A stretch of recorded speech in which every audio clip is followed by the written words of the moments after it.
Esta conferencia se titula ¿Dónde reinaban los mamíferos? Porque vamos a hablar de las criaturas que están más arriba en el registro fósil y deseamos descubrir de dónde venían y si eran diferentes a las que vemos hoy. ¿Es este un mundo extraño que existió en el pasado y que no refleja el actual?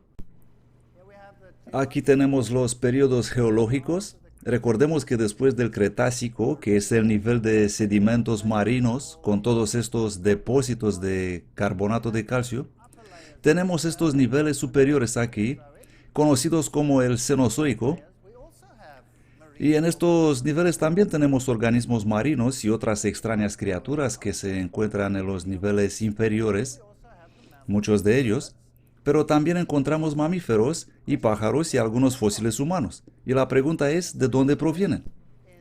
Esta es una exposición en el Museo de Historia Natural de Londres y se titula Cementerio de Mamíferos.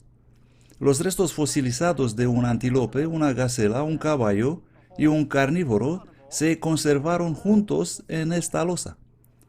Los fósiles están rodeados por depósitos de planicie de inundación, sugiriendo que esos animales fueron arrastrados juntos por inundaciones torrenciales.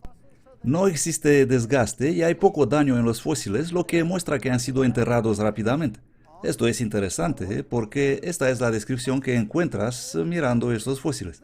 Así que reconocen que eso solo pudo ocurrir en una inundación, pero por supuesto colocan el evento en una llanura de inundación, aislado. Es la única alternativa para explicar eso, así que dicen, bueno, el río se desbordó y arrastró los animales. ¿Acaso esos ríos se extendían sobre enormes áreas o continentes enteros?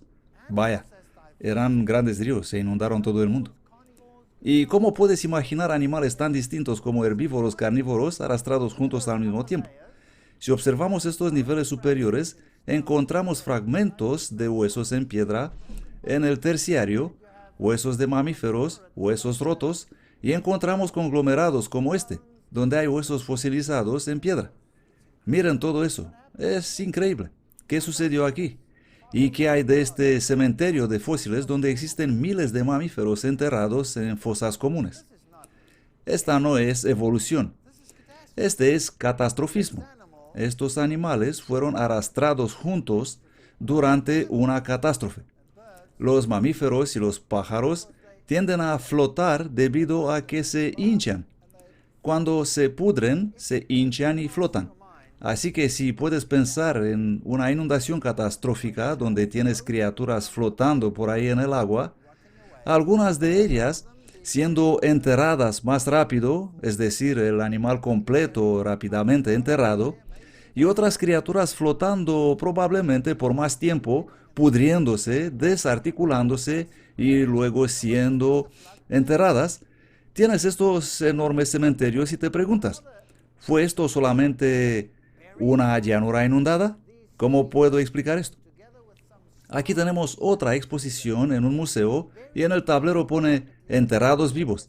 Esos erizos de mar, junto con unas estrellas del mar y lirios del mar, fueron enterrados muy rápidamente, conservando de este modo sus espinas. ¿Acaso hubo una inundación debajo del océano? ¿Tiene esto algún sentido? ¿Por qué hay criaturas marinas que viven en el océano también enterradas rápidamente? La única solución es que hubo una catástrofe con enormes cantidades de barro arrastradas por debajo del agua y ocurrió en la tierra también y en el océano. Esto no tiene nada que ver con una planicie inundada, porque no puedes explicar esto con una planicie inundada. Así que debió existir una catástrofe universal. Esta fue una inundación en Bangladesh, algunos años atrás, y podemos ver animales y seres humanos arrastrados y flotando juntos en estas aguas. Entonces, ¿de dónde vienen estos mamíferos y cómo evolucionaron? ¿Y qué nos dice la ciencia? La ciencia nos dice que los mamíferos surgieron de los reptiles y luego se esparcieron en la Tierra. Al principio estaban juntos y luego los mamíferos ganaron supremacía. Pero esa es una estupidez absoluta porque hoy tenemos reptiles y mamíferos juntos. Y la única supremacía que tenemos está en nuestra mente porque sucede que nosotros somos capaces de pensar en esas cosas. Bueno, ¿de dónde vienen los mamíferos marinos? ¿Qué dice la ciencia sobre eso? Obviamente dicen que son mamíferos Y los mamíferos salieron de los reptiles y se esparcieron en la tierra. ¿No es esto lo que dice la ciencia? Así que aparecieron en la tierra. Entonces, ¿cómo llegaron a tener el aspecto que tienen? ¿Cómo esos manatíes y focas y morsas, cómo llegaron a tener el aspecto que tienen? Bueno, la ciencia enseña literalmente esto. Las criaturas evolucionaron en la tierra, vivieron en la tierra, muy parecido a lo que hacen hoy en día, y luego volvieron a entrar otra vez en el océano. Y allí finalmente perdieron sus piernas, desarrollaron colas, cambiaron toda su anatomía y por eso tienen el aspecto que tienen hoy. Bueno, si eso es cierto, ¿no debería ser algo entre un mamífero terrestre y un mamífero euterio? Algo que se parece a una vaca y a una ballena al mismo tiempo. ¿No debería haber algo intermedio, sí o no? Pero no hay nada de eso. Dicen que tienen una pequeña astilla ósea aquí en las caderas de las ballenas, pero esos son completamente funcionables hoy y si los eliminas, esa criatura tendrá graves problemas, porque existen músculos conectados a ello, relacionados con el área rectal y con la reproducción y otras funciones. Eso no tiene nada que ver con las patas. Por lo tanto, ¿qué pasó con esos animales? ¿Cómo aparecieron? ¿Aparecieron así de repente en el registro fósil? Eso no es posible. La ciencia no puede aceptar eso. Así que seguramente debe haber ocurrido algo. ¿Cómo llegaron a existir estas criaturas? Saben que no existen aquí solo problemas anatómicos, sino que existen enormes problemas fisiológicos. Todos los parámetros de la sangre, todo tiene que cambiar a fin de poder estar bajo el agua a largos periodos de tiempo, etcétera, etcétera. Así que este es un problema muy complejo. ¿Desarrollaron eso en la Tierra o no? Bueno, tenemos enormes mamíferos marinos, como ballenas, por ejemplo, llegan a ser muy grandes y sí, cuando viven bajo el agua, son muy grandes. ¿Y qué enseña la ciencia? Aquí tenemos un ejemplo típico, enlaces ancestrales, presentes hace 60 millones de años. Y tenemos un hipotético esqueleto mesoniquio y luego tenemos otra vez nada con que continuar exceptuando animales que son completamente formados, existentes, pero ellos los toman y dicen Ambulocetus natans, que probablemente caminó en la tierra. Y ponen una foto ahí, o Rhodocetus, y ponen otra foto que se parece más a una ballena existente hoy. Y luego tenemos las modernas ballenas dentadas. Pero el origen es, ¿qué dicen ahí? Hipotéticamente. Esto significa simplemente que no existe. Eso significa. ¿Y qué pasa con los animales que intentan ellos promover? Aquí ellos vienen con un Piquecetus, que dicen ser el antepasado de las ballenas y la marsopa. Este es uno de los candidatos modernos. ¿De dónde lo sacaron? Bueno, aquí tenemos un cráneo. Un mamífero terrestre construido ¿de qué? De una mandíbula y fragmentos de cráneo. Increíble. ¿Cómo puedes obtener piernas y cola y todo a partir de un fragmento de mandíbula? ¿No es eso increíble? La ciencia es bastante inventiva. Bueno, esta criatura probablemente nunca se pareció a eso y seguramente no tiene nada que ver con las ballenas, pero no tienen otra cosa, así que vamos a inventar este mamífero. O el Ambulocetus. Tenía miembros traseros y obviamente era capaz de caminar. Se necesitó creatividad imaginaria para su reconstrucción y el enlace con las ballenas. Y aquí tenemos otro bonito cráneo, Basilosaurus, una criatura serpentina no relacionada con las ballenas. Tenía miembros funcionales traseros demasiado pequeños para caminar, probablemente usados para arrastrarse y para reproducción. Así que usan algunas criaturas que existieron en el pasado y que no podemos encontrar hoy, pero que no tienen ningún enlace con las ballenas. Estas son simplemente suposiciones. La ciencia tiene un grave problema. Aquí tenemos algunos osos nadando, y en el libro El origen de las especies, Darwin especula que las ballenas evolucionaron de los osos que nadan. Sí, porque no tenía otra cosa. No existe otra. Y la ciencia nos va a decir que tenemos evolución también en el orificio respiratorio de las ballenas. Pero eso es solo variación, simplemente variación. No tiene nada que ver con la evolución. Tenemos personas hoy que son muy distintas y los animales también de la misma especie son muy distintas. Por lo tanto, no existe absolutamente nada. Cuando aparecen, aparecen así como los vemos hoy. Aquí tenemos un estudio hecho por Raúl Esperande del Instituto de Investigación Geocientífica sobre los fósiles de ballenas que hemos encontrado. Y este es el grupo, las ballenas, las que filtran todo el material, y luego otras ballenas dentadas.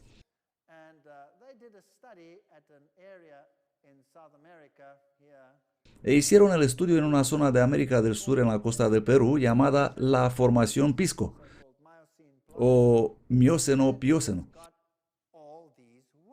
y que contiene todas estas ballenas. Esta es la zona completa del estudio que encontraron. Los puntos negros son ballenas incompletas y los puntos rojos son ballenas completas. Un enorme número de ballenas enterradas aquí. Existe una abundante distribución de ballenas en algunas zonas, cantidades enormes. ¿Y qué pasa hoy cuando muere una ballena? Normalmente será devorada y no quedará nada de ella. Pero alguna vez la ballena es llevada por la corriente y llega en el litoral. Aquí podemos ver qué pasa con una carcasa de ballena. Este es el punto final. Y aquí podemos ver esqueletos de ballena en la costa. ¿Y qué ocurrió? Si miramos los huesos, observamos que han sido desarticulados, dispersados y deteriorados. Vemos trozos de huesos por todas partes. Esto es lo que pasa hoy. Esto es lo que podemos ver. Aquí tenemos una carcasa de ballena en el fondo del mar, en la cuenca de Santa Catalina. Muy pronto los huesos se separan y muchos desaparecen. Y hay un montón de carroñeros que vienen y tiburones cogiendo algún trozo y muy pronto no quedará nada. Esto es lo que pasa hoy. Pero no lo mismo pasa con los fósiles. Aquí tenemos uno. Mírenlo. Es una ballena completa. Y aquí otra. Y tenemos 8 ballenas en un radio de 50 metros. Y eso es algo muy especial considerando el tamaño de una ballena. Enormes criaturas arrastradas aquí en estado completo. Muy extraño.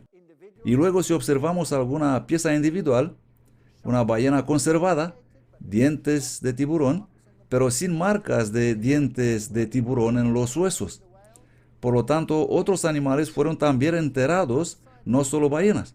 Un ejemplar completamente articulado, boca arriba. Las 2 aletas conservadas. Estas criaturas fueron enterradas instantáneamente. Instantáneamente. ¿Qué puede enterrar una ballena en el océano instantáneamente? ¿Puede pasar eso? Seguramente hoy en día no. Aquí tenemos otra. Boca arriba, completamente articulada. Le falta una aleta. Hoy en día no pasa nada parecido a esto. Los huesos son perfectamente preservados. No existe evidencia de actividad de invertebrados en los huesos o en los sedimentos adyacentes. Bueno, esto no pasa hoy cuando muere una ballena. Vendrán otras criaturas y comerán el cadáver sin quedar nada. Desaparecerá por completo. Esta ballena llegó a la costa con la cabeza casi separada. Imagínense una catástrofe y todas las cosas revueltas con mucha fuerza que arrastra y entierra las cosas. Eso puede explicar la cabeza rota. Aquí tenemos otra parcialmente desarticulada, la cabeza separada del cuerpo, una aleta parcialmente preservada, sin marcas de dientes de tiburón en los huesos. Esa fue una enorme catástrofe. Aquí tenemos una completamente desarticulada que probablemente flotó algún tiempo, empezó a desarticularse y luego fue enterrada. Tenemos una gama completa. Miren eso. Fueron encontrados 5 ejemplares con sus filas de placas intactas. Aquí están, en esos fósiles, completamente intactas. ¿En qué consiste eso? Esas placas son constituidas de un material parecido a nuestras uñas o el pelo, llamado queratina, que no puede durar mucho tiempo después de la muerte del animal. Entra en putrefacción muy pronto. Las placas de las ballenas conservadas indican que el animal debió haber sido enterrado rápidamente. Por lo tanto, aquí tenemos estas criaturas marinas y hemos encontrado ballenas enterradas en posición vertical. Si hubo una sedimentación progresiva, significa que esa fue una ballena muy paciente, esperando tranquila para ser enterrada. Eso no tiene ningún sentido. Y no solo eso. Encontramos capas de restos de peces en varios horizontes en sedimentos de diatomeas, todo tipo de otros organismos enterrados juntos. Esta fue una catástrofe. No existe otra explicación. Conclusión: el gran número de individuos con mandíbulas y vértebras articuladas indican que la mayor parte de las ballenas llegaron al fondo del mar y fueron enterradas antes de ser desarticuladas, incluso antes de que los predadores pudieron dañar los animales flotando. Eso también sugiere la deposición rápida de sedimentos cubriendo las carcasas y explicando la conservación de los huesos. Esa es la única solución posible. Por lo tanto, los mamíferos marinos aparecen de repente en el registro fósil completamente formados y enterrados, cosa que no sucede hoy en día. Este es catastrofismo. No existe otra explicación. Así que vamos a pensar en eso. Vamos a reflexionar a este conjunto de pensamientos. Imaginemos que tenemos un enorme diluvio catastrófico en el cual muchas criaturas son enterradas, como las que flotan en los niveles superiores, por ejemplo. Y luego, después del diluvio, las aguas cubren la tierra y tenemos estos millones de criaturas flotando en las aguas, restos de peces en algunas áreas, enormes restos de bosques flotando en las aguas, y todo esto tiene que ser cubierto de nuevo. ¿Qué pasará con todo eso? Los que son enterrados antes son enterrados intactos, y los que empiezan a podrirse y deteriorarse, cuando son enterrados en trozos desarticulados, y podemos encontrar capas enteras de rocas conteniendo ese material, restos de peces, huesos, etc. Esto es exactamente lo que encontramos hoy, según hemos visto hasta ahora. Este es un fósil interesante. Es el Parotia persica, el árbol de hierro. Esta es una hoja actual y esta es una fosilizada. Y eso se encuentra en los niveles superiores, por ejemplo en Europa, donde este árbol no crece hoy porque hace demasiado frío para él ahí. E imaginemos el agua saliendo de las profundidades, explotando hacia la superficie, y ¿qué temperatura tendrá? El agua termal o el agua subterránea hoy es muy caliente, las fuentes termales como las llamamos hoy. Así que este agua pudo haber sido generalmente caliente y los océanos pudieron haber tenido una temperatura alta, mucha humedad, muy parecido con lo que existe hoy aquí en su área. Un ambiente bonito, caliente, húmedo, después del diluvio. Aquí tenemos mamíferos. Este es un murciélago. Cuando encontramos un murciélago en el registro fósil es completo. Es un murciélago completo. No es nada entre un murciélago y otra cosa. No existe un proceso de desarrollo, sino que es un murciélago completamente formado. La única diferencia es que los del pasado eran mucho más grandes que los que viven hoy. Así que podemos imaginar un mundo muy húmedo restableciéndose después del diluvio. Esta es una zona de Escocia, que es un país muy frío, donde encontramos este exuberante crecimiento de plantas debido a la corriente del Golfo que pasa por ahí, y por lo tanto estas plantas son enormes debido al calor traído. Y aquí vemos una zona típica tropical, donde encontramos enormes plantas y temperaturas cálidas, lluvia y mucha lluvia y crecimiento abundante. Hay mucho alimento y típicamente la era terciaria en los libros de textos es presentada de esa manera. Muy verde, muy caliente y con todas estas criaturas caminando por ahí, aparentemente tan distinto de lo que vemos hoy. ¿Por qué? Porque eran tan enormes. Los elefantes gigantes, mastodontes, completamente distintos a lo que vemos hoy, que vivieron hace unos 65 millones de años atrás y hoy en día ya no existen. O esta criatura aquí, el gigante perezoso caminando, o el bisonte gigante, o el gigante tigre dientes de sable, o el castor gigante, o el gigante este, o el gigante aquel. ¿Qué tenían todos en común? Todos eran gigantes, eso es, mucho más grandes que hoy en día. Esos son escarabajos de Amazonia. Así son en la temporada fría y arriba en la temporada caliente. Gran cambio en forma y tamaño. Ahora les voy a llevar al rancho La Brea. ¿Alguien ha estado ahí alguna vez? Bien, algunos veo que han estado. Yo también estuve ahí con mi cámara, observando el alquitrán, esperando que pasara algo. Y la gente venía y miraba y me preguntaba, ¿Qué hay ahí? No había nada, así que pensaban, bueno, este tío está probablemente chiflado. Pero ¿qué esperaba yo? Bueno, lo he pillado. ¿La pueden ver? Es una burbuja. Estuve ahí esperando poder fotografiar una burbuja. Solo alguien loco haría eso. Pero yo tengo método en mi locura. Lo que hice fotografiando una burbuja que aparecía a cierto tiempo, y en aquel tiempo no existían cámaras digitales y tenías que tomar la foto rápido y muy atento para no perderla como aquí abajo, pero la otra lo he pillado. ¡Blup! Y ahí está, y todavía salen burbujas hoy en día. Bueno, aquí está el alquitrán al fondo, y obviamente hay alguna grieta o rotura en la roca, y el alquitrán está siendo empujado hacia arriba y acaba en la parte superior. Por cierto, este es material orgánico podrido aquí abajo y está bajo presión. Por eso está siendo empujado hacia arriba. Lo mismo pasa cuando encuentras petróleo. Ustedes viven en una zona rica en petróleo aquí en Texas. Y cuando encuentras petróleo, un buen pozo, entonces explota hasta las alturas. ¿Por qué? Porque está bajo presión. 14.000 kilogramos fuerza por metro cuadrado. Algo asombroso. Aquí en la brea hay una rotura en la roca y prácticamente podía ver cómo suben las burbujas. Y aparecían. ¿Cuán viejo se nos dice que es este petróleo? Millones y millones y millones de años de edad. ¿Cuán viejo se me enseña que es este alquitrán? Millones y millones y millones de años de edad. Si tuvieras un vaso de bebida gaseosa y miras las burbujas saliendo, y si olvidas cerrar el tapón y vuelves después de una hora y quieres beber un vaso, tendrás... ¿Por qué? ¿Qué pasó? Ya no tiene sabor, eso decimos siempre. El gas se ha ido. ¿Dónde se ha ido? Ha desaparecido en la atmósfera. ¿No es increíble que la roca es porosa y este petróleo está enterrado bajo esta roca porosa por donde el gas escapa continuamente? ¿No es increíble que aquí tienes una grieta en la roca, eso significando que has olvidado cerrar bien el tapón de la botella, y las burbujas siguen saliendo todavía? ¿Cuántos millones de años creen ustedes que tendrá eso?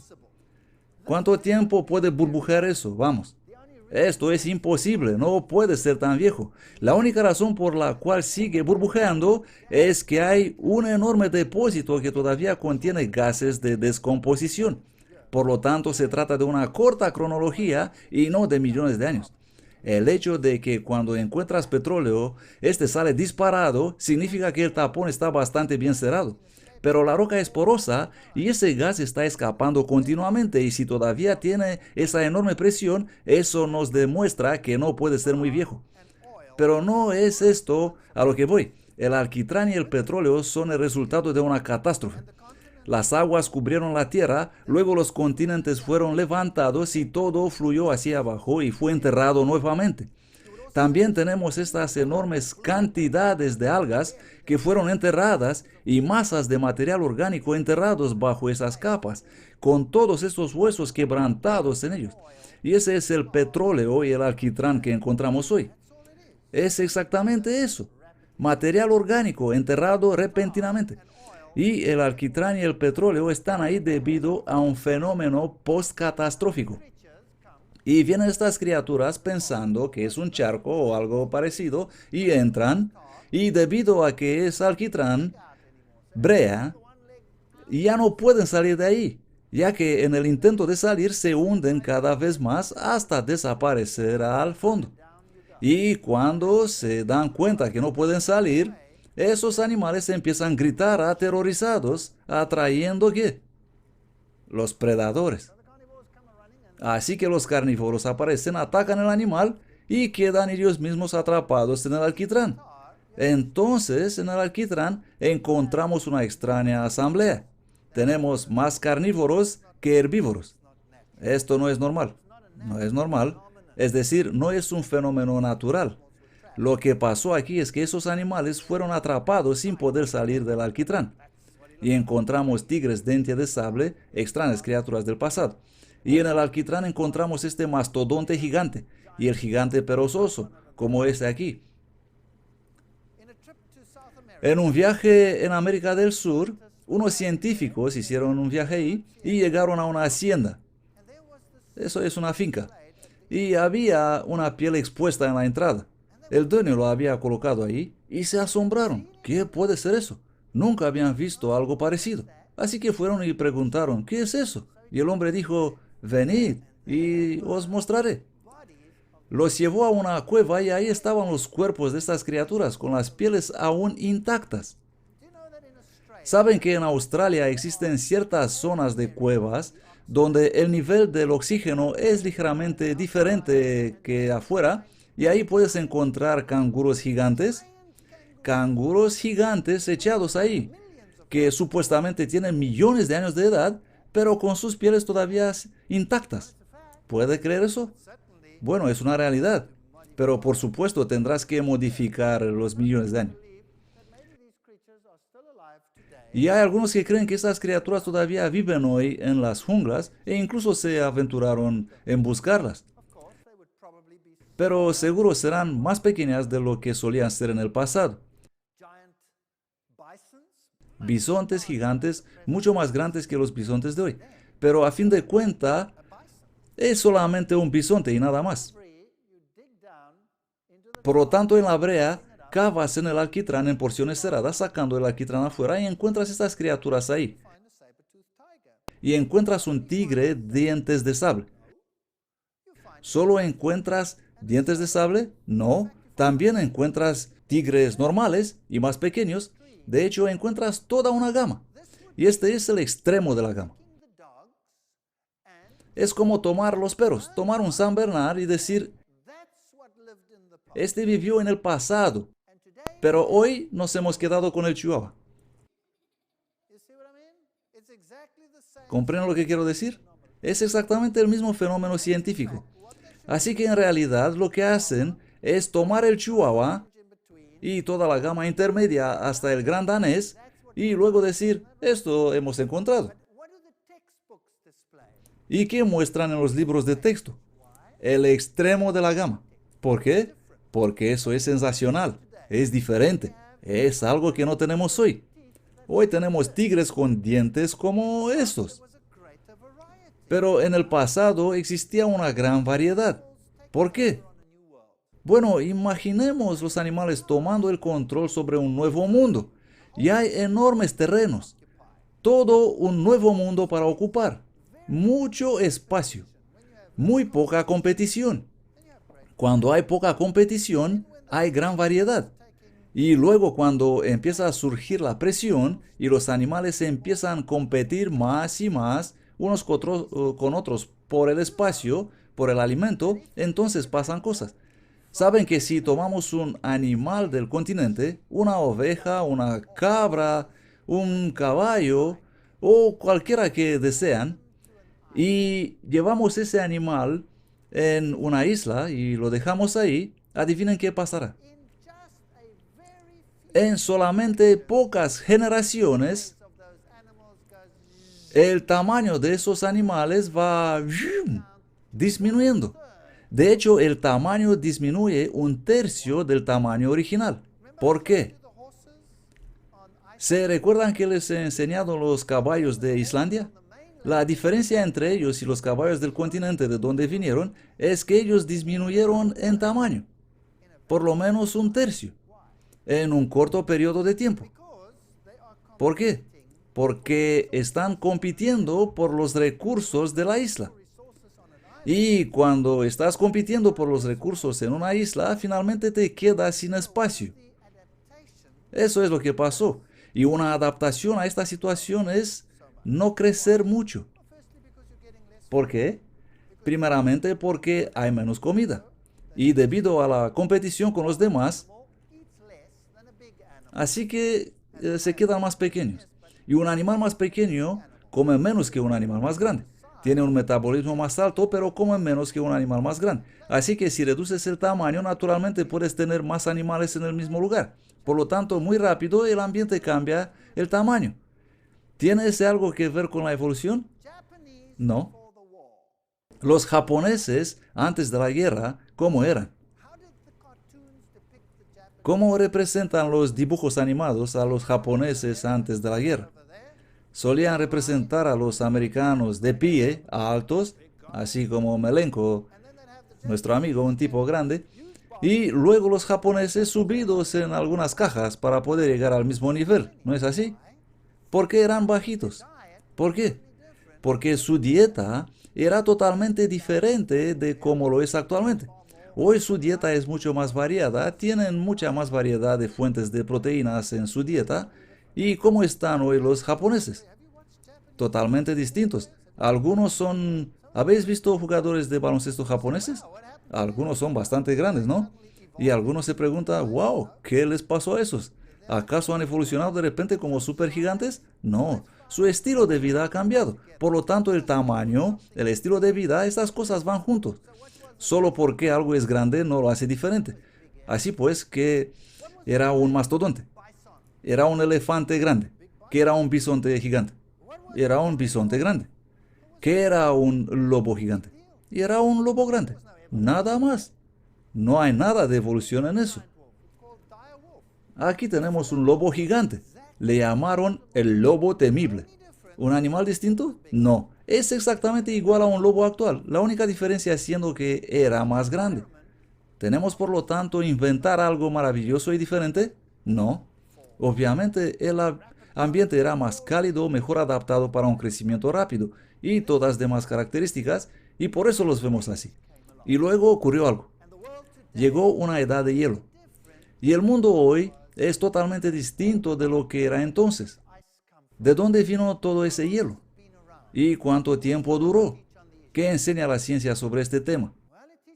Bueno, enseña que hubo no una, sino varias edades de hielo, tres como menos, y conjeturaron esto observando los rasguños en las rocas.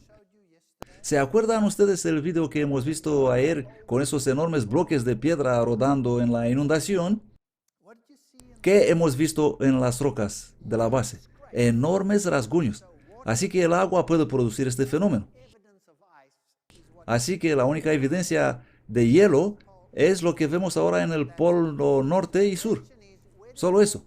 La pregunta es de dónde vino todo ese hielo. Y ellos os dirán que hay evidencia de que el hielo cubrió la Tierra muchos años, como menos 100.000 años. ¿De dónde sacaron esas evidencias? Bueno, ellos perforaron a través de los núcleos del hielo. Y vienen con eso, ese es un núcleo de hielo, y perforaron en Groenlandia y dicen, miren este hielo, hay distintos colores. Aquí un color, y otro anillo, y otro anillo, y otro, y otro, y otro, y otro anillo, y los cuentas y haces una deducción. Dices, cada anillo representa un año. Y si cuento 100.000 años, entonces este hielo estuvo presente por cientos de miles de estaciones. Lógico. ¿Correcto o no? Perfectamente lógico. Y nosotros se supone que debemos creer que eso es lo que ocurrió.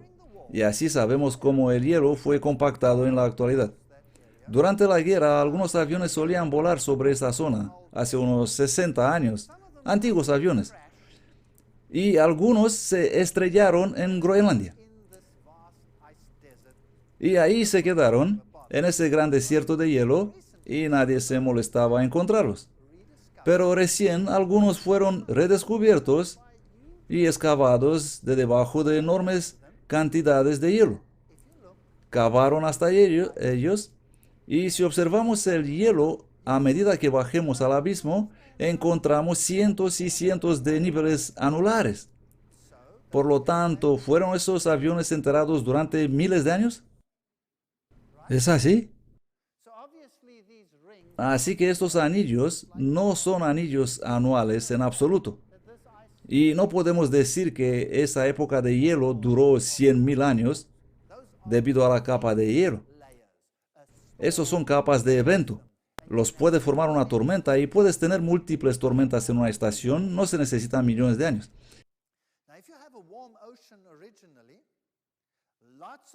Si originalmente existió un océano cálido, mucha evaporación y luego ocurrió algo que provocó un repentino enfriamiento, ¿qué ocurrió? ¿Y cómo ocurrió? Este es el glaciar Athabasca que se encuentra en Canadá, un enorme glaciar. Por supuesto, no es una buena idea caminar sobre un glaciar y sin embargo yo estuve caminando sobre él. El peligro consta en esos ríos glaciares. Aquí está fluyendo y de repente desaparece. Y si resbalas y acabas en ese río, desapareces. Nadie te va a encontrar jamás. Terminarás en algún lugar debajo del glaciar. Y aquí existen unos marcadores que muestran dónde estuvo el glaciar a lo largo del tiempo. Y se observa un remarcable retroceso del glaciar. Simplemente retrocede. Y los investigadores descubrieron que si calculan el retroceso, entonces toda esa idea de la edad de hielo de cientos y miles de años se reduce a unos 600 años. 600 años por una completa glaciación y desglaciación. Los glaciares forman tubos o cuencas en forma de U. Esta es una cuenca glaciar en el norte de Canadá. Obviamente el hielo estuvo allí y luego desapareció.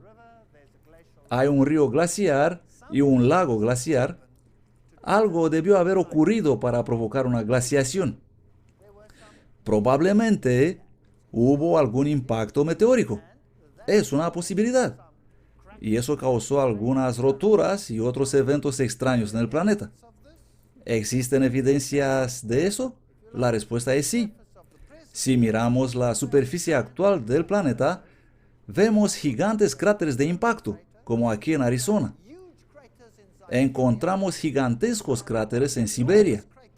Tenemos enormes cráteres en otros lugares e impactos meteóricos en África, y parece que la Tierra ha sido bombardeada. Pero no encontramos esos impactos meteóricos en ninguna otra parte de la columna geológica. Así que antes no existían impactos porque solo existen en la superficie actual. Y si observamos esos cráteres y los resultados, parece que de verdad provocaron alguna catástrofe en la Tierra y puede que eso había causado grandes erupciones volcánicas que ocurrieron en el pasado.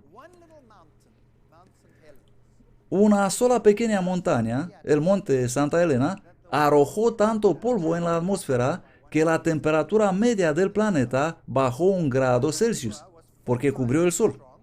El vulcano Krakatoa fue 4 veces más fuerte y 4 veces más grande que el Santa Elena, y Krakatoa bajó la temperatura del planeta con 4 grados Celsius.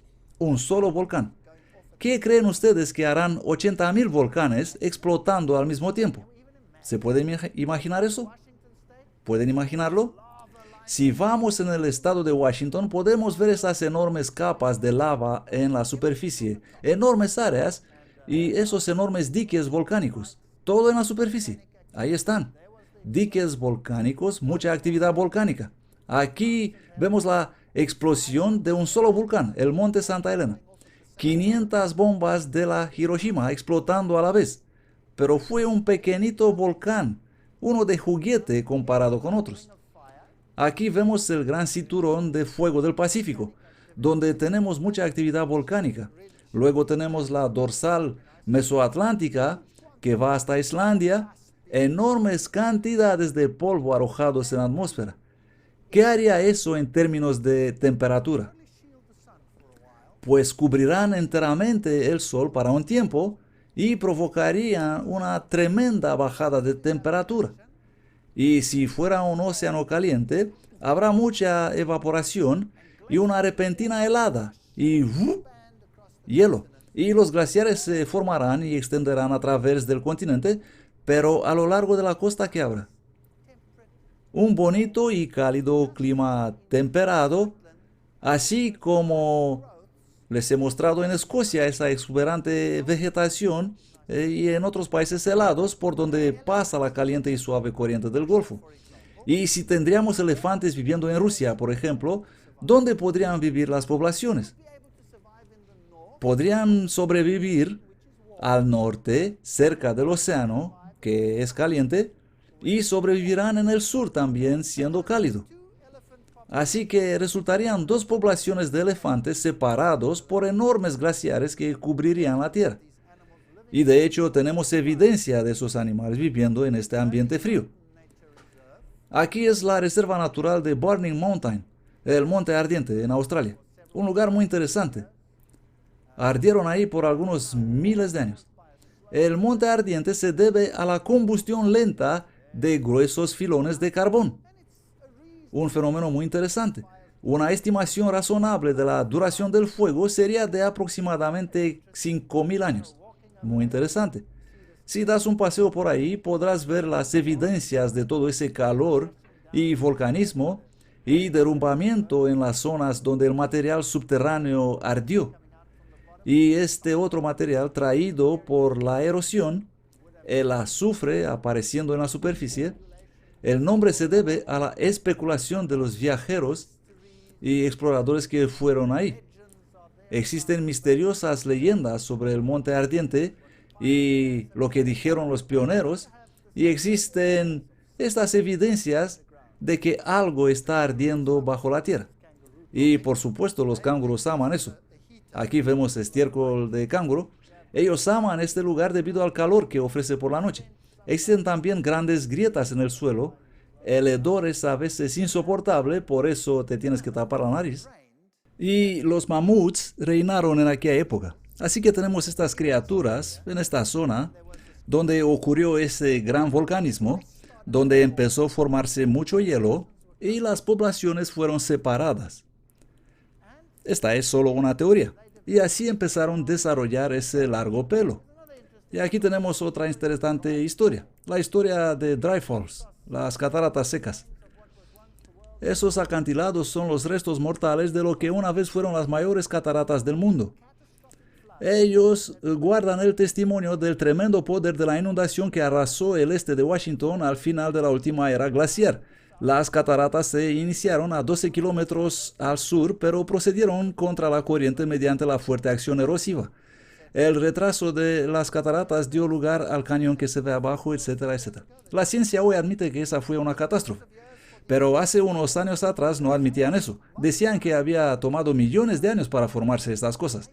Así que de repente la ciencia moderna empieza a darse cuenta que las cosas en la edad de hielo pudieron ocurrir rápidamente, sin necesidad de millones de años. Por lo tanto, estas cataratas aquí no se formaron en millones de años. ¿Y qué hay sobre estas criaturas? Ahí están hoy para ser encontradas atrapadas en el hielo. Mamuts atrapados en el hielo. ¿Qué pasó? En la época glaciar, cuando existe hielo, cuando el océano es cálido y hay alimento en el norte y en el sur, en Inglaterra hemos encontrado renos, hipopótamos, crocodiles, enterrados en la misma zona. Pero eso es muy extraño. Por eso lo llamamos colección de fósiles discrepante. Criaturas que no crecen juntas, pero están enterradas juntas. Y si imaginas este periodo frío atrayendo a esos animales hacia el lejano sur, a los adaptados al frío como el reno, y a lo largo de la costa todavía clima cálido, entonces puedes encontrarlos a todos ahí. Eso parece tener sentido. Cuando sacas a esas criaturas del hielo, las encuentras bastante intactas. Y los puedes sacar y su carne es todavía comestible, como esa criatura de ahí, totalmente comestible. Por lo tanto, ¿cuándo vivieron? Si la carne es todavía comestible, ¿cuán antiguos son? ¿Millones de años? ¿Cuánto tiempo puedes guardar la carne en tu congeladora? Dicen que después de un año deberías tirarla. Bueno, los perros pueden comer esa carne todavía.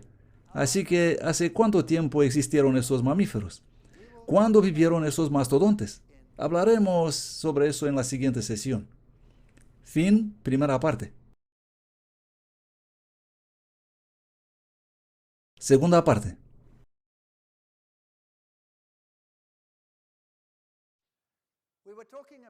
Vamos a hablar sobre estos mamíferos, estos gigantes mastodontes que vivieron supuestamente hace millones de años. Y ahí están atrapados en el hielo en el norte de Siberia. Imaginen este escenario.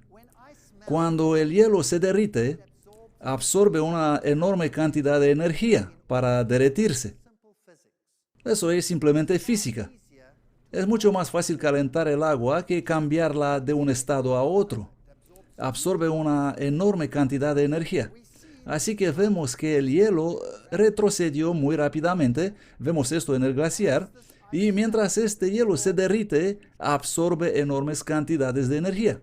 Y el hielo derretido es agua fresca. Y este enorme descongelamiento pudo haberse apresurado cuesta abajo y terminar en el océano, y siendo agua dulce, ¿dónde estaría? Flotando en la superficie del océano, porque el agua del mar es más densa que el agua dulce. Así que al principio no se mezclaría, una gran parte del agua dulce permaneciendo en la superficie, y por la noche se pondría muy fría. ¿Y qué pasará con ese agua? Se congelaría.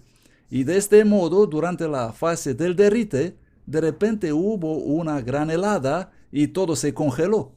Y los océanos, que eran la fuente de vida allá en el norte y de la mucha vegetación a lo largo de la costa, se congeló repentinamente, y el mundo se convirtió en un mundo de hielo en el norte, porque allí es donde más frío hace. Y los animales caminaban y fueron enterrados y terminaron en el hielo. Y la ciencia nos dice que estas criaturas vivieron ahí entre 60 y 40 millones de años. Pero luego tuvieron un problema, porque ellos todos pusieron la evolución del hombre en alrededor de 3 millones de años, 3,5 millones de años. Y el hombre moderno existiendo unos 1,5 millones de años. Y desafortunadamente para ellos, se encontraron puntas de lanza en los mastodontes. Oh, tenemos problemas. ¿Qué hacemos ahora? Bueno, puedes retroceder el hombre hasta 60 millones de años atrás. ¿O tienes que hacer qué? Traer los mastodontes adelante 60 o 40 millones de años. ¿Cuál de estas dos opciones creen ustedes que eligieron? Obviamente trajeron a los mastodontes adelante. ¿Por qué? Porque obviamente nosotros somos la más importante cosa del planeta, ¿correcto? Nosotros tenemos que ser los últimos aparecidos. Y si nosotros hemos aparecido los últimos, todo lo demás debe haber aparecido antes de nosotros para encajar la teoría de la evolución. ¿Comprenden? ¿Cómo están jugando con 60 millones de años y tirarlos a la papelera? Así de simple. Si la evidencia los obliga, no tienen otra elección que el fraude. Especialmente cuando encuentran cuevas con dibujos en Francia, donde hay un mastodonte, lo que demuestra que el hombre existía al mismo tiempo con el mastodonte. Así que estas criaturas todas acabaron en el hielo.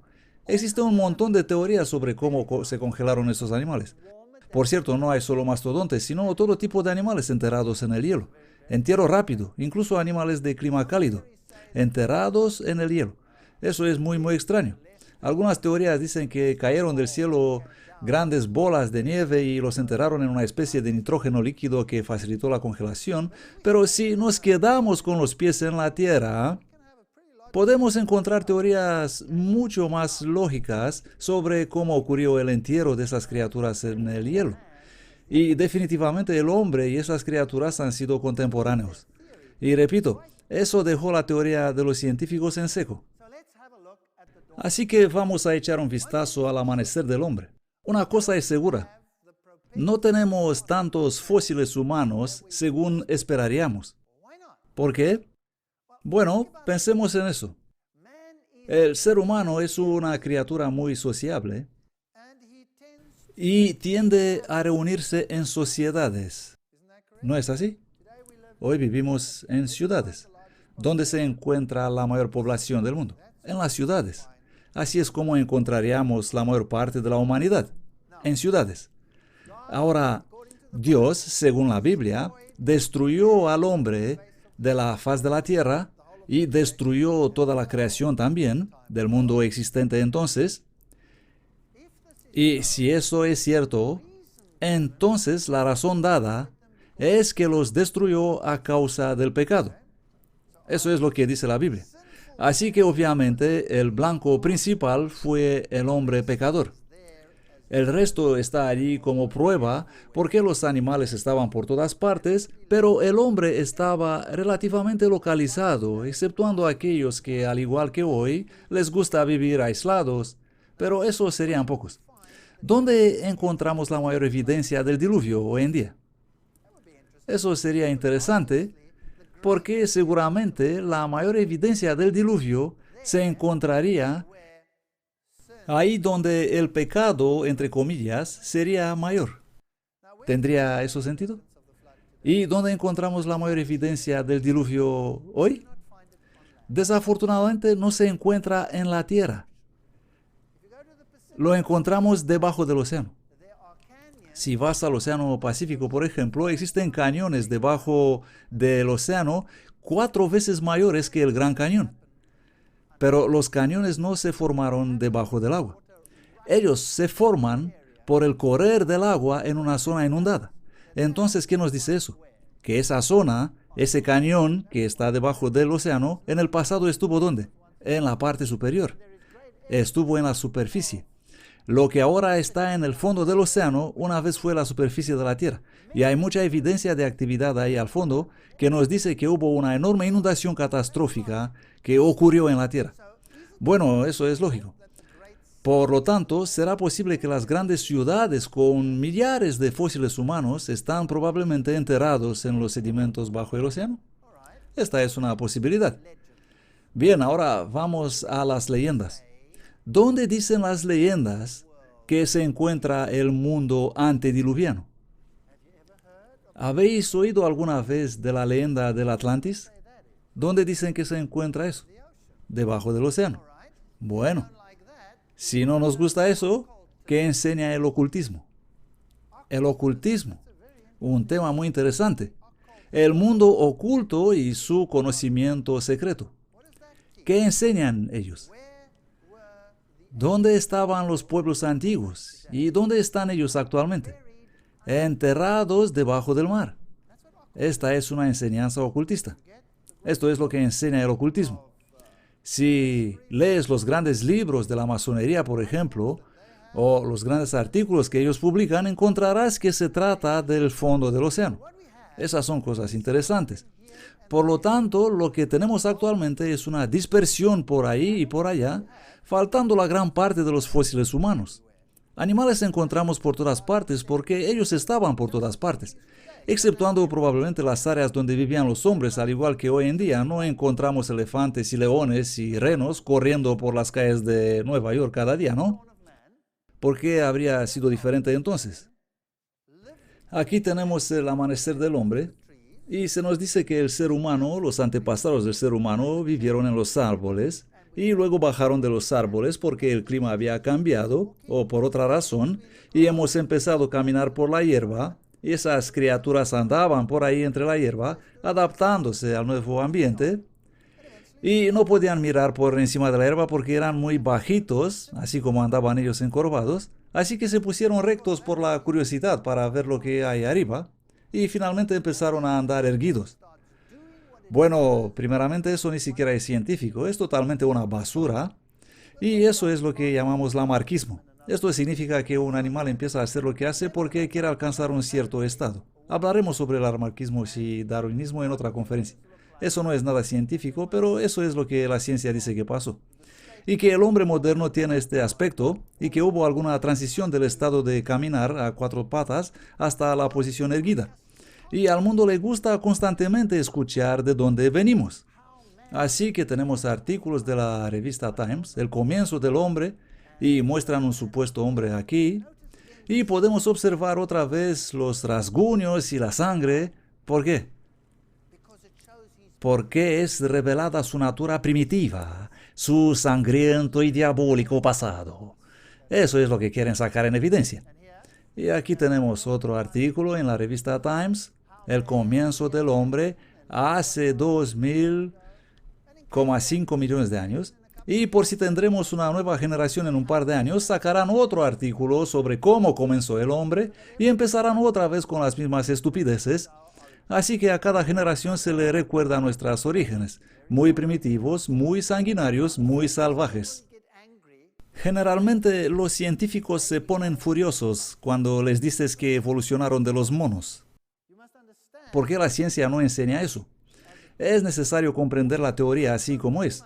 No venimos de los monos.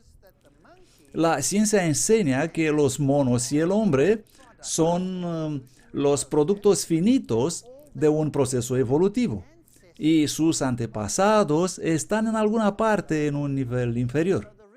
Así que el antepasado real es probablemente este de aquí. Los escandentios, las musarañas arborícolas o tupaya. Y observen los ojos en las extremidades de la cabeza. Y este animalito evolucionó hasta que los ojos se le trasladaron en la parte delantera. Y si tienes los ojos en la parte delantera, entonces puedes triangular y esto supuestamente te da una ventaja selectiva en calcular la distancia y saltar de rama en rama. Por supuesto, la musaraña arborícola nunca falla un salto. Así que dónde está la ventaja selectiva, nadie sabe exactamente, pero esta es la teoría de cómo aumentó el cerebro. Y claro, eran arborícolas, ya que vivían en los árboles. Y el clima cambió y los árboles comenzaron a desaparecer y ellos empezaron a bajar de los árboles. Y cuando vivían ahí arriba en los árboles, ellos estaban perfectamente felices con sus bananas y con sus hojas y con las cosas que comían, la vegetación. Pero cuando bajaron en el campo, la dieta original de plantas no se encontraba muy fácil y un día cogieron un garrote y le dieron una buena paliza a un animal hasta matarlo a palos y comenzaron a comérselo. Esta es la teoría, si ustedes desean creer eso. Así que el hombre y los monos son el producto final de un proceso evolutivo. Este gráfico viene de los libros de textos que enseñan que aquí en esta zona no hay nada. La única evidencia que tenemos está arriba y en todas las criaturas enterradas con ellos en el pasado. Por lo tanto, todos los fósiles que tenemos, es muy importante que comprendamos eso. Todos los fósiles que existen se produjeron junto con el hombre al mismo tiempo. ¿Comprenden eso? En ninguna parte se encuentran niveles de uno y luego de otro y luego de otro y de otro. Eso está basado en inferencia u otros razonamientos, pero no es evidencia de los fósiles.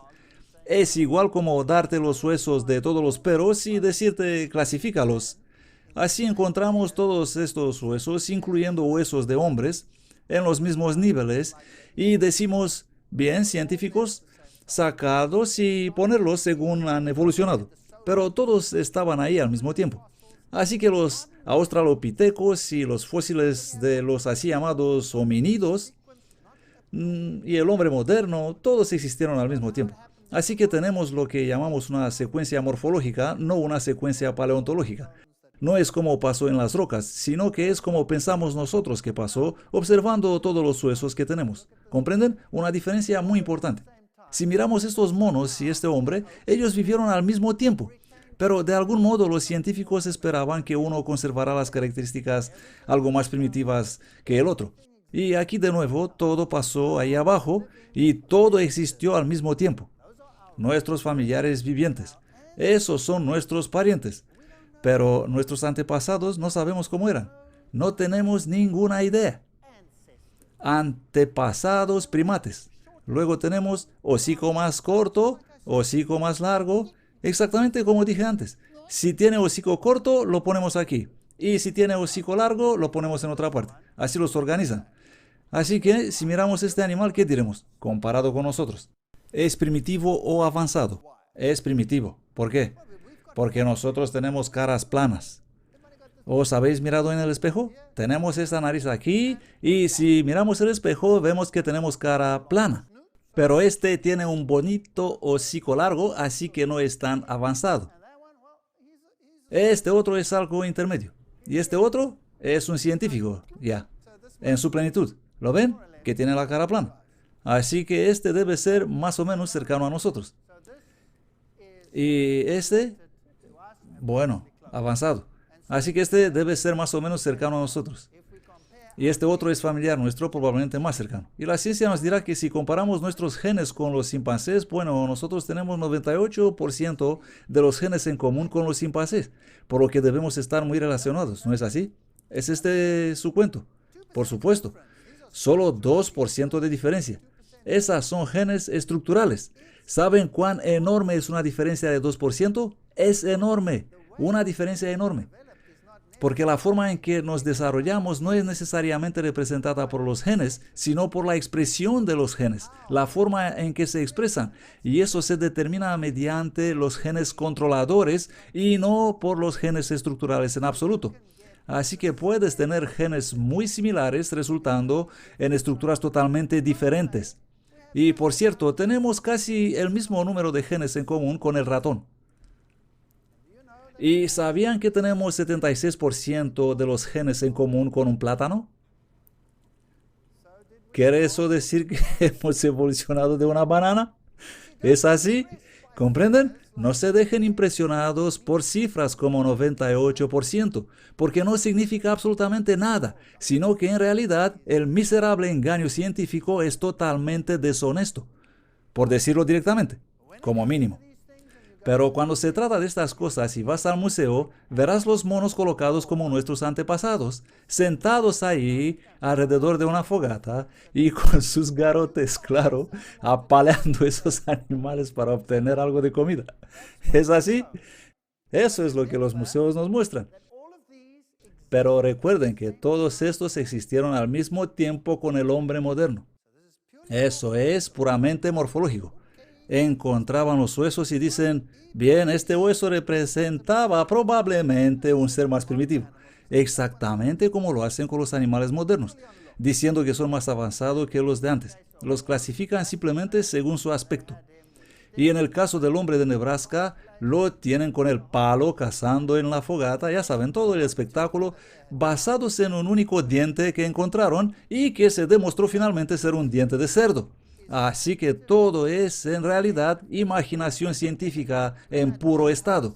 Existieron muchos engaños en el pasado tratando de llenar el vacío, como el hombre de Piltdown, por ejemplo, demostrado en 1953 siendo una falsificación compuesta de una mandíbula de un orangután y partes de cráneo humano moderno.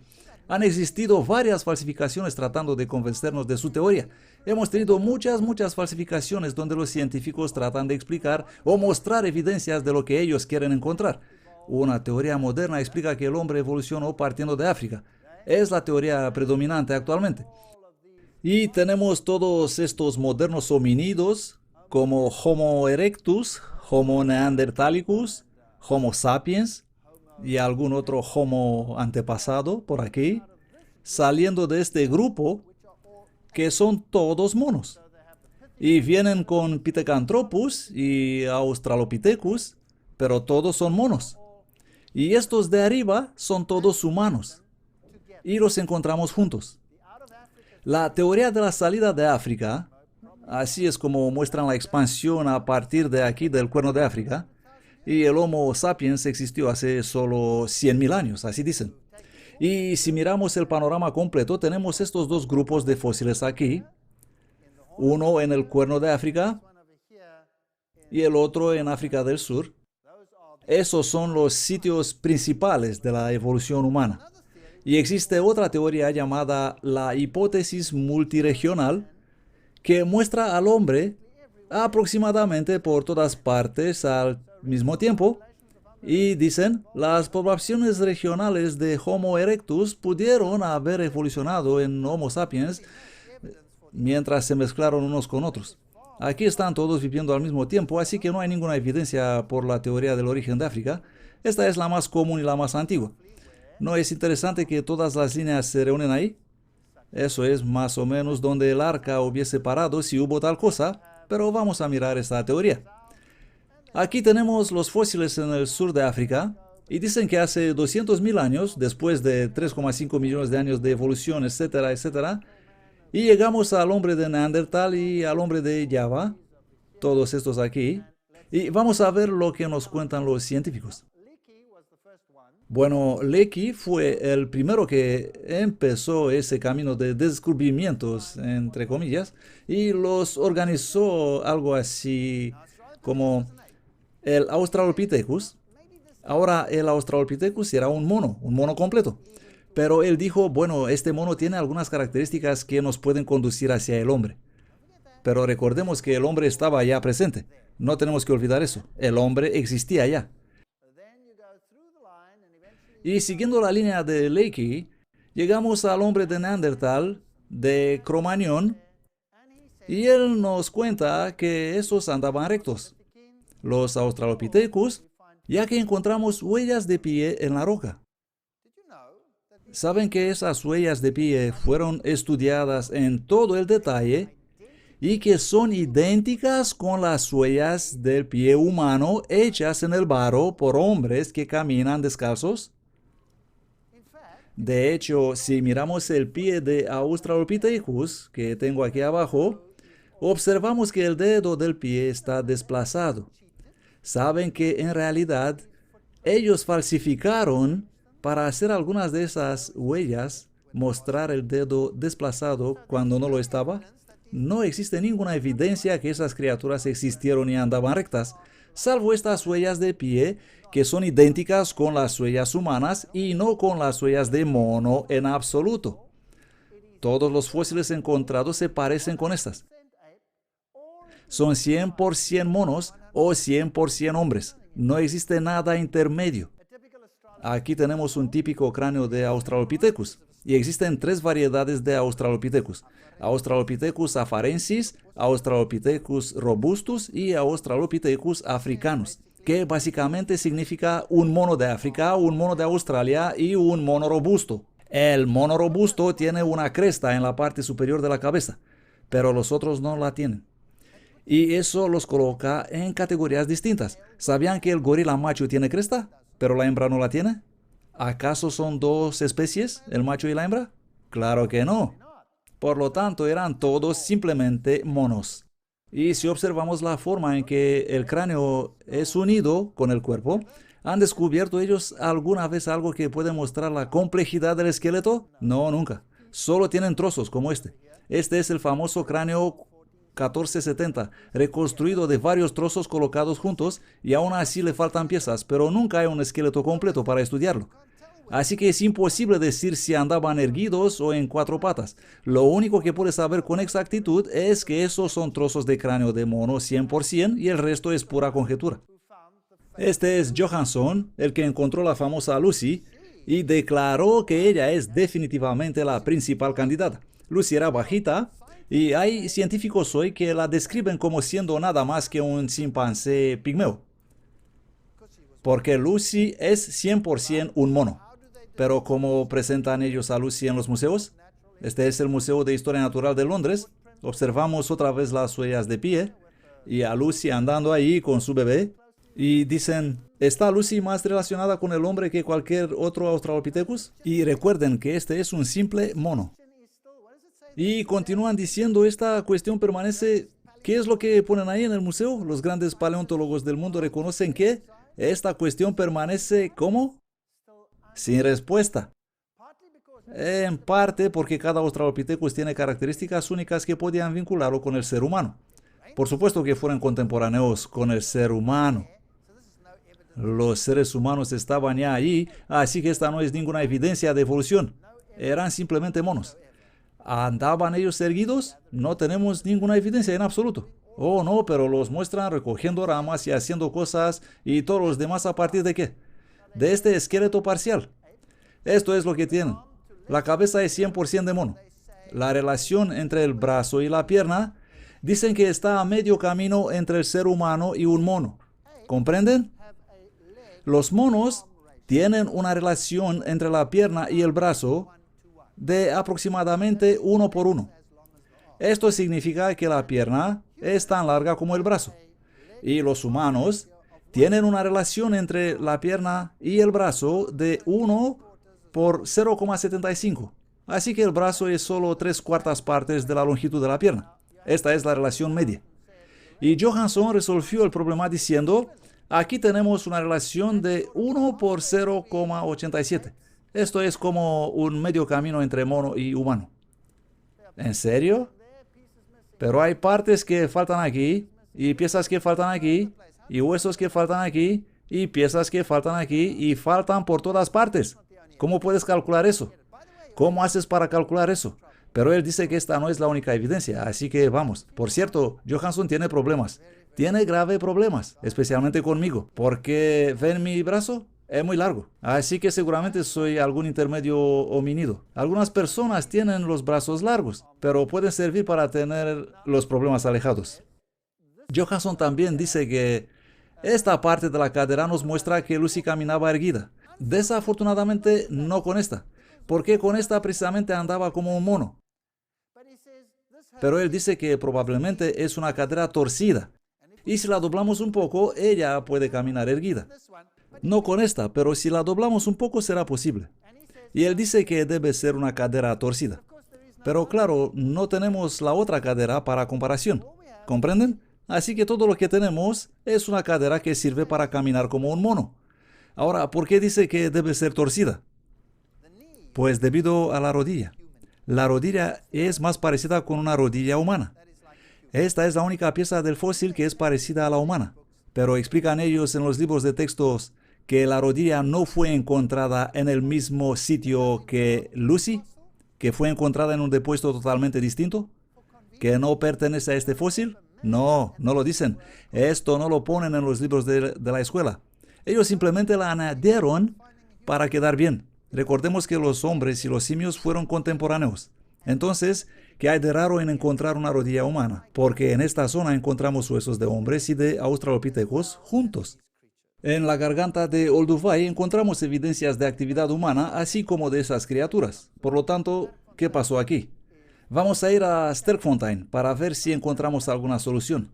Sterkfontein es un conjunto de cuevas en Sudáfrica, cerca de población de Krugersdorp, y aquí podemos encontrar algunos interesantes fósiles. Este es Robert Broom, uno de los primeros biólogos de la universidad donde hice mis estudios universitarios, en la Universidad de Stellenbosch. Un hombre muy famoso. Ahí está con Jan Smuts, un gran interesado en el origen de la humanidad. Él encontró los famosos fósiles faltantes, así llamados. Aquí tenemos estas cuevas y bajamos dentro y vemos hermosas estalactitas y estalagmitas. Y aquí tenemos esos trozos de huesos fosilizados. Este señor era nuestro guía profesional y él debía explicar todas estas cosas sobre qué ocurrió ahí en el pasado y cómo ocurrió toda esa evolución. Y tomé a este hombre a solas y le dije, perdóname, hice una grabación con él, pero hablaba en afrikaans. Le pregunté, oye, ¿tú crees que vienes de todo eso que dices? Y él dijo, no, ni hablar, yo no. Qué fuerte, ¿no? Y ahí mi amigo está apuntando algunos huesos. Y si desean saber cómo es mi esposa, ahí está ella también. La veo una vez al año en esta foto. Y aquí tenemos algunos huesos. Alguien se puede imaginar, ya saben, que esos huesos enterrados en estas capas ahí abajo nos muestran grandes periodos de tiempo pasado. Pero no es así en absoluto. Y tenemos este enorme deslizamiento aquí. Vamos a ver lo que nos dicen. Los depósitos de las cuevas de Sudáfrica contienen huesos de animales recogidos por muchos diferentes agentes. Algunos huesos fueron, ¿qué dicen?, arrastrados desde la superficie. Otros caen quebrantados por los leopardos que se alimentan de sus presas que suben a los árboles. Las hienas traen huesos a sus pequeñas crías en las guaridas de las cuevas. Y los puercoespín acumulan los huesos que roen, etcétera, etcétera. Por lo tanto, todos esos fósiles fueron traídos dentro. No pertenecen a las capas, sino que la mayoría de ellos fueron arrastrados por el agua hacia adentro. Y aquí tenemos todos esos fósiles que fueron encontrados en estas cuevas. Vamos a entrar en el museo y aquí vemos el famoso cráneo del niño de Taung, encontrado en Sudáfrica en 1924. Pero ese es un Australopithecus, un mono. Y cada vez que encuentran un trozo de Australopithecus, revista Times clama a diestra y a siniestra y National Geographic se pone loco. ¿Por qué tanto zumbido cuando el Australopithecus es solo un mono? Como encuentran un pequeño trozo de dedo, enseguida provocan mucha excitación. Aquí está, con una edad de 2,6 millones de años, la señora Pless. Esta es ella, se parece con un filósofo, ¿no? Y aquí encontraron a Littlefoot, el piecito, en julio de 1997. ¿Y qué era el Littlefoot? Era un pie de mono sin dedos. No era humano en absoluto. No hay nada que te puede entusiasmar. Era simplemente el hueso de un mono. Aquí tenemos una foto del fémur encontrado por el Dr. Ron Clark, pero era solo un mono. Miren cómo reconstruyen los fósiles. Aquí cuando todo lo que encontraron son estos trozos de color oscuro. Eso es todo. El resto es simplemente imaginación puesta en escenario. Y aquí tenemos al Paranthropus, el hombre mono con la cara plana y la frente baja. Así lo hicieron a partir de esos fragmentos de huesos. Y caderas de hombre mono encontradas en las cuevas de Sterkfontein. Y pondrán estas caderas en la mesa y os van a mostrar cómo evolucionaron estas caderas de unas caderas estrechas a unas caderas anchas. Los van a organizar en secuencias y dirán, mira, aquí tenemos las evidencias para la evolución. Basura. Las mujeres embarazadas de hoy, ¿se les miden las caderas? ¿Se les hacen radiografías con el tamaño de las caderas, sí o no? Claro que sí.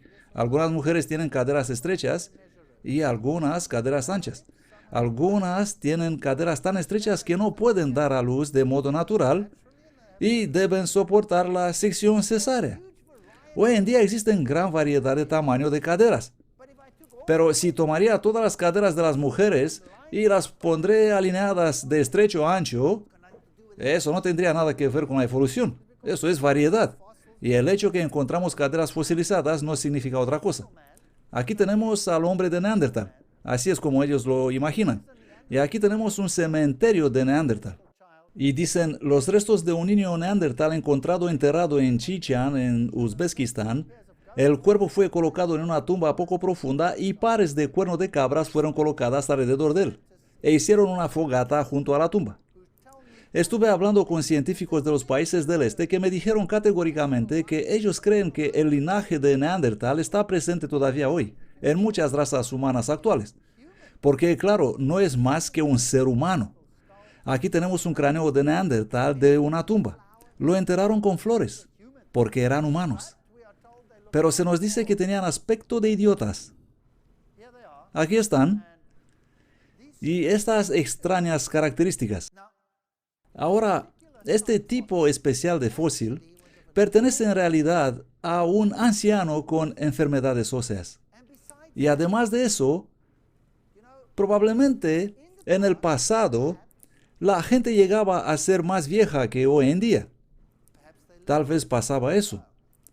Probablemente vivían en otro estilo de vida. ¿Qué pasa cuando envejecemos? ¿Mantenemos nuestras características juveniles o cambiamos? ¿Comprenden? Por ejemplo, este hueso crece y obtendremos una frente más grande y los ancianos, los cráneos viejos, son totalmente distintos de los cráneos jóvenes. Así que esta variación es simplemente variación de la edad y no tiene nada que ver con la evolución. No es posible que de unos pocos fragmentos óseos van a reconstruir algo así, de un ancianito que tenía raquitismo. Aquí pusieron un hombre de Neandertal vestido de traje en un museo de Alemania. Y luego tenemos un aborigen. Y saben, esta es una de las más tristes historias de la humanidad. ¿Sabían que en los años 1940, ahora me voy a citar a mí mismo, yo nací en aquella época? En 1940 podrías obtener una licencia del alto comisionado británico en Australia, hablo de los años 1940, para cazar a aborígenes. ¿Sabían eso? ¿Por qué motivos? ¿En base de qué? En la base de que ellos eran organismos evolutivos inferiores. El darwinismo los condenó a muerte. Hoy en día los podemos ver así cuando tienen sus rituales. Algunos de ellos todavía viven de este modo. Otros tienen este aspecto solo durante los rituales. Y durante la semana se vestirán de traje e irán y darán clases en las universidades donde actúan como profesores, como maestros. Es así que es una rápida evolución, ¿no es así? Hoy en día deberíamos estar avergonzados por lo que hicimos en el pasado. Si nos daríamos cuenta que las diferencias que existen es simplemente variedad. ¿Qué pasaría hoy si alguien verá a una señora paseando con su chihuahua y se acercará a su chihuahua y... Este es un antiguo organismo evolutivo inferior? ¿Qué pasaría? Un frenético escándalo internacional imposible de imaginar. Porque esta es una pequeña criatura doméstica altamente avanzada. Eso es lo que dirían. Oh, ¿qué pasaría si hicieras lo mismo con un San Bernardo, diciendo que está caducado de punto de vista evolucionario? Porque es distinto a otros, cuando en realidad cada uno de ellos solo demuestra la variedad dentro de la reserva genética. Eso no tiene nada que ver con la evolución en absoluto. Así que probablemente las razas que tenemos hoy hacen la misma cosa. Voy a presentar una conferencia completa sobre este asunto. La tengo preparada, no van a esperar mucho. Pero es bueno saber que la supuesta evolución cobró su precio. Hemos encontrado unos fósiles humanos muy interesantes. Estos son los hombres de Grauwald y Taulund. Fueron encontrados en depósitos de alquitrán. Y algunos de estos fósiles son muy grandes, gigantes, más de 2,5 metros de altura. Parece que las cosas eran muy distintas en el pasado. Algunos fueron enterrados con joyas de oro y obviamente algunos de ellos fueron sacrificados a distintas deidades. Y si echamos un vistazo a los fósiles de indios de Norteamérica, de sus tumbas, por ejemplo, aquí incluso las revistas que quieren promover la evolución dicen, desafían nuestro modelo de sociedades de cazadores-recolectores por tener tan complicados tejidos de ropa que demuestran que tenían alguna forma de tecnología desconocida a nosotros. ¿Qué hay de los secretos del hombre de hielo? Bueno, apareció, ahí estaba, y el mundo científico se volvió loco. Nuevas evidencias, nuevas no sé qué. Y luego, de repente, ¡yup!, nada. ¿Por qué? Porque era tan increíblemente ordinario e incluso tenía intactas las marcas de las operaciones. Así que desapareció rápidamente de la escena. Tenemos, por ejemplo, fósiles de momias sin ninguna pizca de evidencia de que algo habrá cambiado. Y llegamos a la expansión de la humanidad, a las distintas razas, y vamos a hablar sobre eso en una siguiente presentación. Un artículo dice, la evolución llega a la vida, en la revista Scientific American, que nos cuenta cómo ocurrió eso. Encontraron un fragmento de hueso. Luego moldearon todo el fósil a partir de ese trozo de hueso y nombraron esta operación ciencia forense. Y usaron la mejor técnica moderna. Luego le hicieron un cuerpo de carne, le pusieron piel, le añadieron pelo y lo miras y puedes ver que tiene cara de idiota, ¿correcto? ¿Por qué? Pero ¿por qué en el mundo siempre los hacen con aspecto de idiota? Se supone que debía ser alguna especie antigua que nosotros, previa al hombre moderno. Ahora, la ciencia forense es una ciencia perfecta y exacta, pero cuando tienes un cráneo completamente entero y puedes reconstruir a partir de un modelo completo, no tienes un diente y reconstruyes la cabeza entera basado en un diente y luego dices, así se veía esa hermosa mujer, ¿correcto? ¿Tiene eso algún sentido? No. Tenían un trozo de hueso e hicieron un hombre completo como este sabiendo que tenía pelo largo mirando al fragmento del hueso. Claro que no. Pero esta es la noción primitiva. Esto somos dirigidos a creer. ¿En base a qué? En base a nada. Basados en absolutamente nada. Y estas son las fotos que se nos muestran. Así que estos dos serían Adán y Eva. Así eran. Bueno, eso es interesante.